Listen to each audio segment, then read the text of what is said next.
So, picture this. It's November 1918. The guns on the Western Front have just gone silent. The Great War, the war that was supposed to end all wars, is finally over. Soldiers are coming home, and you'd think the whole world is just breathing this huge sigh of relief. But back in the United States, that peace that was won overseas felt, well, it felt a million miles away. Because at home, a totally different kind of war was just starting to heat up. And that right there is the big question we're diving into. I mean, the victory parades were barely over, but the streets were already simmering with tension, with conflict, with this really deep-seated fear. So what on earth was going on? Why did the end of this massive global war lead to so much turmoil right here at home? Let's unpack the forces that were threatening to tear the nation apart. All right, here's how we're going to break it all down. First, we'll set the stage with this idea of an uneasy peace. Then, we'll dig into the three major tensions that were colliding: racial intolerance, a growing fear of immigrants, and of course, the Red Scare. And finally, we'll see how it all crashed together to create a deeply divided nation. So, let's start with that uneasy peace. You have to understand, it wasn't just one single thing causing all the problems. It was more like a perfect storm of social pressures that had been building up for years. The end of the war and millions of soldiers returning to a country that had changed, well, that was just the spark that lit the fuse. These are the three main ingredients in this really toxic brew. First, you've got racial intolerance, which was certainly nothing new in America, but it was about to flare up in some really explosive ways. Then, you add in anti-immigrant attitudes, which had been simmering below the surface for decades. And finally, you top it off with a Red Scare, a political panic that just coated everything in this thick layer of fear. Let's tackle that first one. First up, the issue of race. The years after the war saw racial tensions, which, let's be honest, have always been a painful part of American life, just escalate dramatically. And a huge catalyst for this was this massive shift in the population known as the Great Migration. See, during the war, hundreds of thousands of African Americans had moved from the rural South to industrial cities in the North. They were looking for better jobs, sure, but they were also escaping the sheer brutality of the Jim Crow laws. But this mass movement created all new flashpoints. Suddenly, in places like Chicago and Detroit, you had intense competition for everything: for jobs, for a place to live, even for space on a trolley. And that competition, well, it quickly curdled into resentment and violence. And make no mistake, this wasn't just a northern problem or a southern problem, it was a national crisis. In the South, Jim Crow wasn't going anywhere, and lynchings were still a horrific reality. But as you see here, the Ku Klux Klan saw this massive revival all across the country. And in the North, those new tensions just exploded into these violent, widespread race riots. Peace was absolutely nowhere to be found. So that fear and intolerance aimed at African Americans was running on one track. And right alongside it, on a parallel track, was another powerful force: a deep suspicion of foreigners. It's really interesting how this wasn't just about the color of your skin. It was also about where you were from, what god you prayed to, and what language you spoke.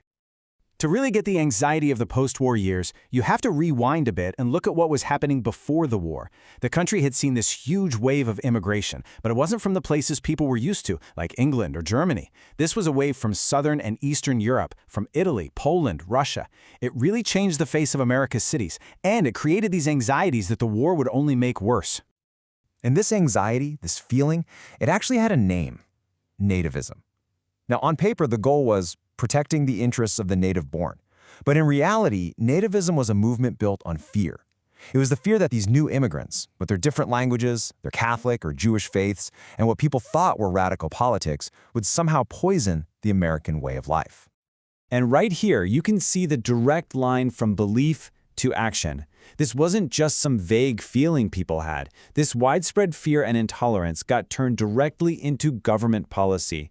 The result was these super restrictive national immigration quotas, laws that were specifically designed to slam the door shut on people from those so-called undesirable parts of Europe.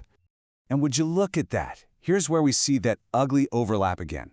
The very same group that was terrorizing African Americans, the Ku Klux Klan, just expanded its mission. They started directing their hate towards these new targets too. They saw immigrants, Catholics, and Jews as all part of the same threat to their twisted vision of a true America. It was all one big current of intolerance. Okay, so we've got racial fear, and we've got ethnic and religious fear. Now, Let's add the final and maybe most volatile ingredient to the mix: political fear. This was the absolute terror of a communist revolution happening on American soil, a panic that we now call the Red Scare. You can almost see the dominoes falling here. First, you have the Bolshevik Revolution in Russia in 1917, which sends this shockwave of fear about communism around the globe. Then, back in the US, the economy is a mess after the war, and that leads to huge labor strikes. To a lot of Americans, those strikes didn't look like workers wanting better pay. They looked like the first step toward a revolution, and the reaction to that was just full-blown national panic. The Red Scare was exactly what it sounds like: a period of intense and frankly often irrational fear. Anyone who was seen as a radical, a socialist, or an anarchist was immediately branded an enemy of the state. And because a lot of the labor organizers and radicals happened to be immigrants from Eastern and Southern Europe, this political fear mapped perfectly onto the anti-immigrant prejudices that were already there.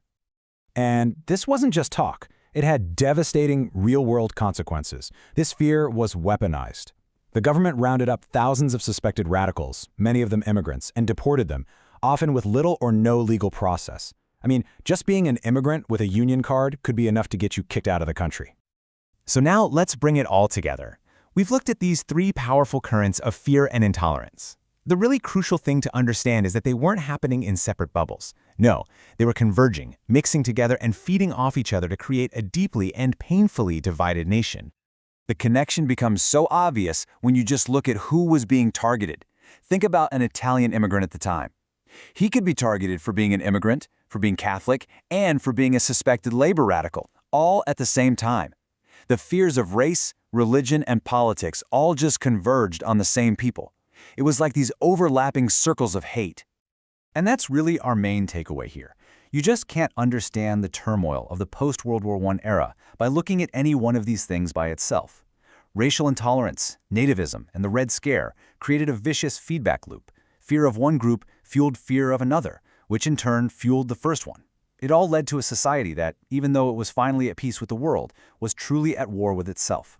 Which leaves us with one final and kind of nagging thought.